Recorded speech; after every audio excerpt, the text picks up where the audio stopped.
This first video is how I'm going to show the children in my classroom how to solve an addition problem using place value, or you could call it picture form, or they might call it hundreds, tens, and ones. So if you look at their first problem, 112 plus 639, the children are expected to draw the first number, 100, 110, and 2 ones.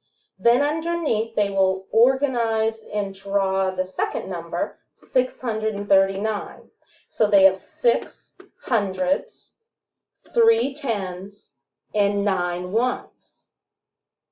Then they'll look at their ones column, and they will count 1, 2, 3, 4, 5, 6, 7, 8, 9, 10. Circle a group of tens and add one more 10 to the tens column. So they have 1 left, so they put down their 1 1. Then they'll go to the tens column and count their tens. 10, 20, 30, 40, 50, or 5 tens. They'll put down their 5 tens.